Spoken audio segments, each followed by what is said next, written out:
You don't choose this life, it chooses you. One day you're just a man, the next you belong to Rome. And Rome doesn't let go. The day you stop being free, you remember the moment it happened. Not because it was glorious, but because it felt like something inside you snapped. One oath, that's all it took. A few words spoken in front of cold-faced officers, your voice blending with hundreds of others. You swear loyalty, not just to Rome, but to your commander, to your legion, to orders you don't yet understand, and just like that, your life is no longer yours. You don't walk away after this. Not for 20 years, not for family, not for fear, not even for death, because desertion doesn't mean disgrace. It means execution. The camp feels alive in a strange way. Boots marching, orders being shouted, metal clashing somewhere in the distance. You stand still, trying to breathe, trying to process what you've done. Then someone shoves you forward. Move. No kindness, no welcome, just orders. You're handed your equipment. It's heavier than you expected, much heavier. Armor, shield, weapons, tools you'll carry every day until your body either adapts or breaks. And here's the truth no one told you. Rome doesn't train soldiers. It breaks men and rebuilds them into something else, something harder, something colder. And as you take your first step into the barracks, you realize something chilling. You're not being prepared to live. You're being prepared to survive. Training that breaks you the first day nearly kills you. Not with a sword, not with an enemy, but with exhaustion. You wake before the sun, no hesitation allowed. If you're slow, someone notices. If someone notices, you pay for it. And pay doesn't mean push-ups, it means humiliation, punishment, pain that lingers long after the day ends. You march, then march again, then run. Miles stretch endlessly beneath your feet, your armor digging into your shoulders, your lungs burning as if they're filled with fire. The officers don't care. They don't even look at you like a person. To them, you're potential weakness, and weakness gets people killed. So they push harder. You train with wooden swords heavier than real ones. You strike posts again and again until your hands blister, then bleed, then harden into something unfamiliar. There's no rest, only brief pauses before the next command. Again, faster, harder. Someone collapses beside you. No one stops, the line keeps moving, because stopping means you could be next. And then comes the moment you weren't ready for. Punishment. A man made a mistake. Small, almost nothing, but that doesn't matter.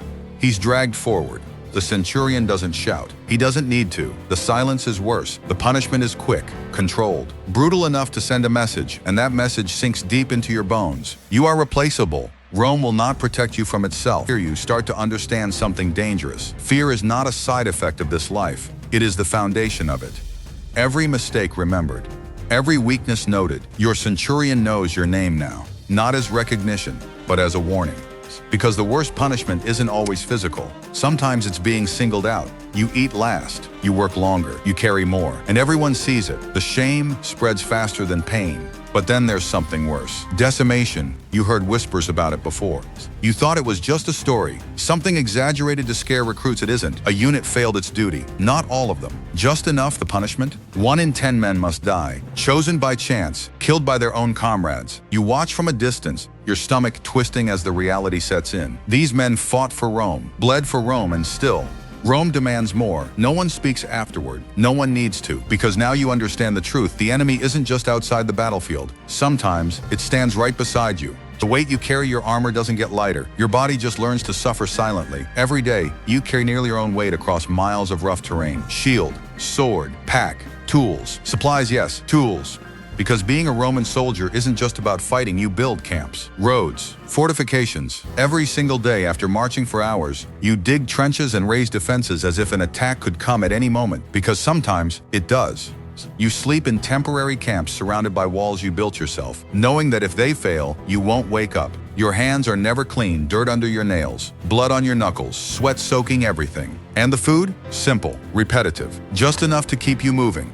There's no comfort here. No softness. Even rest feels like work. But the worst part isn't the weight on your shoulders. It's the weight in your mind, because every step forward feels like a step deeper into something you can't escape. And somewhere in the distance, you hear it. The call to move again when the battle finally comes. It's nothing like the stories. There's no heroic music, no clean lines of glory, only noise. Deafening, chaotic noise. Shields slammed together. Orders are shouted, then lost in the roar. You can barely hear your own thoughts. You stand in formation, shoulder to shoulder, your shield locked with the man beside you. There's no space, no room to run. Only forward the enemy approaches. Fast. Your heart pounds so hard it feels like it might break your ribs. And then, impact, the line shudders. You push. They push back. It's a wall of bodies, pressure and fear. Your training takes over. Thrust, pull back. Repeat, again. You don't think. you can't think.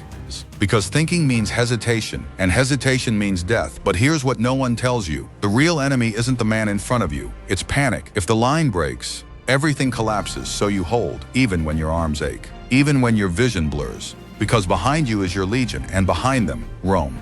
The silence afterward is worse. At least in battle, there's something to focus on. Now, there's only what's left. You look around, the ground is scattered with shields, broken weapons, and bodies that don't move. Some are enemies, some are not. You recognize faces, men you trained with, ate with, marched beside for months. Gone, just like that. There's no time to mourn. Come quickly. Clean the field. You move mechanically, your mind numb as you drag bodies, stack equipment, and prepare for whatever comes next. Victory doesn't feel like victory. It feels like survival. And survival comes with a cost, because tonight, when you close your eyes, you'll see it all again. Every moment, every face. And sleep won't bring peace. Only repetition the campaigns stretch on. Weeks turn into months. Months into years. You forget what your old life felt like. Home becomes a distant memory. Something unreal. Because now your world is this. Endless marching. Endless orders. Endless uncertainty. You move through foreign lands where no one speaks your language, where every face could hide danger.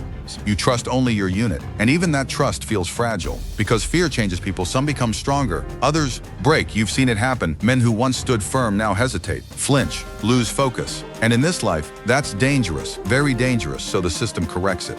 Harshly, there's no room for weakness in Rome's army. Only results, only obedience. And slowly, something inside you begins to shift. You stop questioning, stop feeling as much, because feeling makes this harder, and you're already carrying too much. The psychological toll, it creeps in quietly, not during battle, not during training, but in the small moments, the silence before sleep, the stillness after a long march. That's when your mind starts to wander. You think about everything you've seen, everything you've done. And for a moment, it feels heavy. Too heavy. You push it down, you have to, because if you don't, it will consume you. Some soldiers find ways to cope. Jokes, stories, small distractions. Others turn inward, quiet, distant, different. You notice it. Everyone does. But no one talks about it because there's no solution, no escape. You just keep moving, keep obeying, keep surviving, and hope that when this ends, you'll still recognize yourself. They told you there would be a reward, land, money, honor. After 20 years, 20, at first, it sounded manageable. Now, it feels endless. Your body carries the years, scars, aches, exhaustion that never fully fades. You've survived battles, punishments, and the weight of constant pressure. But time is its own enemy. Some don't make it to the end, not because of war, but because of everything else: fatigue, illness, accidents, the slow grind of a life that never stops. And even if you do make it, what then? You've spent decades following orders, living by rules, becoming part of something larger than yourself. Can you really just walk away? Or has Rome already taken too much? The day finally comes. Your service is over. No more marching. No more orders. You're free. But it doesn't feel like freedom. It feels strange, too quiet. You wake up expecting commands that never come. You reach for weapons that aren't there. You look around and realize something unsettling. You don't belong here anymore. Not in the way you once did, because Rome changed you. Not just your body, but your mind. You've seen too much, done too much, and those memories don't disappear. They stay, lingering in the background. A reminder of what you were and what you became. People see you as a veteran, a hero, but they don't see the truth. They don't see the fear, the pressure, the constant fight to survive. They don't understand what it cost, and maybe they never will. Because the darkest part of being a Roman soldier isn't the battles. It's what you carry long after they're over. And as you stand there, finally free, one question lingers in your mind. Was it ever really worth it?